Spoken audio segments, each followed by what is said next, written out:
Welcome to the Raven's Records, a little side quest to our Without a Candle podcast. I'm Carlie, your host, here to help you dig just a little deeper into the mysteries of mythology, magic, and personal transformation. So whether you're walking the wheel, diving into Norse lore, or just figuring out your own path, you're in the right place. Let's open the records together. We've talked about goddesses and fate and the cost of wisdom. We've used myths as mirrors. And today I want to put the myths aside for a moment and talk about a path. A very old path that runs right beneath them all. It's a path that has been dressed up in modern language called shadow work. Or maybe it's called integration. But sometimes the new words can make it feel smaller than what it is, and like it's just another item on a self-care checklist. So I want to talk about what it actually is at its root causes and in its oldest bones. And for that, I want to use an Old Norse idea, not of gods, but of geography. They divided the world into two kinds of places. The Innangarðr and the Utangarðr.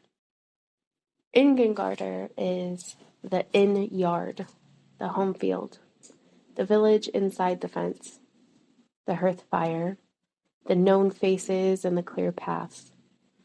It is order, law, safety, the familiar.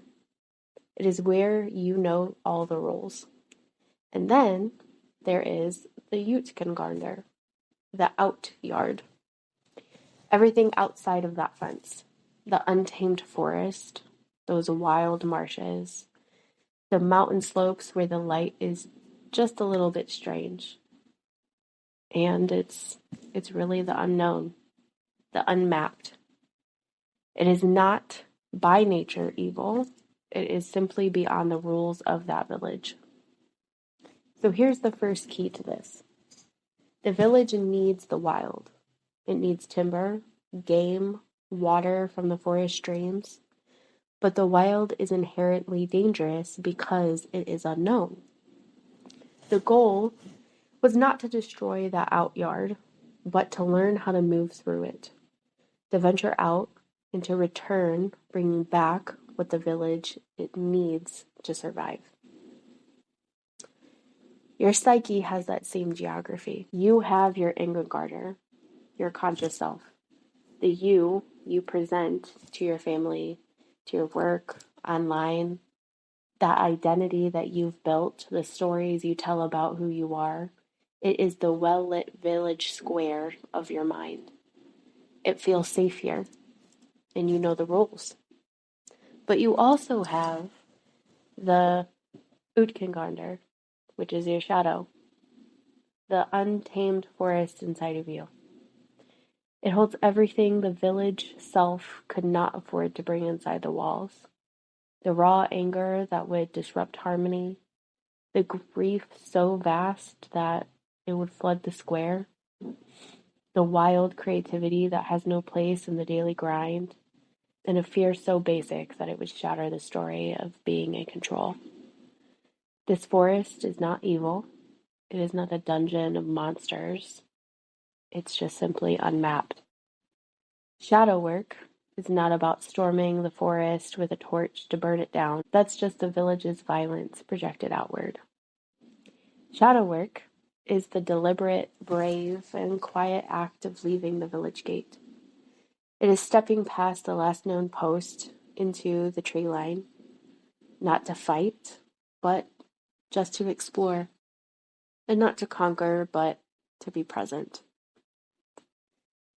So this is where it stops being an idea and starts being a practice in your nerves, in your flesh. Because when you step into your own inner out yard, that village alarm goes off. Your nervous system, the great guardian of your gate, screams danger, unmapped territory, retreat. This feeling, this is that raw material, and this is the edge. Modern shadow work can get tangled in beautiful journals and complex theories, and these can be lovely maps, sure, but the real work, grounded truth of it, happens right here. It is the meeting that fear without a sword. You don't fight the feeling of this is dangerous. You don't argue with it. You just simply notice it. You feel the heat in your chest and that tightness in your throat. You have that urge to run, maybe to scroll, to numb it out, and you stay. You don't flee back to the village square. It is staying present without fleeing. You sit on the edge of that tree line and you let the unfamiliar feelings be there. The shame, the old rage, the weird loneliness, the too-muchness. You don't follow them deeper into the woods yet. You just stop running from them. You let your body learn that their presence alone won't kill you. And this is how you let your nervous system learn safety in the unknown. You are teaching the most ancient part of you that it is possible to be curious in the outyard, not just be terrified. That the strange sound in the bushes might be a forgotten part of you and not a predator. You are expanding the territory that feels safe to include those edges. The dappled light, the quiet of your own interior wilderness. So why does this matter? Why do we leave our cozy village? Well, that's simple, and it's because the village is limited. It is built on an either-or standpoint. You can be kind, or you can be angry. You can be strong, or you can be sad. You can be spiritual, or you can be sensual. The forest is where that and lives. It's where you discover that you can be fiercely kind, where your anger holds the blueprint to boundaries, that your deepest grief sits right next to your capacity for joy, and that your so-called flaws are just wild talents the village didn't know how to use. The resources you need to become whole, the timber, the water, the game, they're not in the well-ordered square. They are in that forest. And when you bring back even just a little piece of that understanding, when you reintegrate a shard that is disowned in anger as a protective power or that shame as a tender humanity, you don't just return to the village. You are expanding that village. You are moving that fence. You make more of yourself livable and knowable and usable in that village. So, if you take away the gods and the myths, this is the frame. Shadow work isn't self-punishment. It is cartography. It's leaving the safe, known story of who you are to walk patiently into the unmapped forest of who you also are. It is making the unknown known, not to destroy it, but to be in right relationship with it, to end the civil war between the village and the wild. That path isn't lit, though.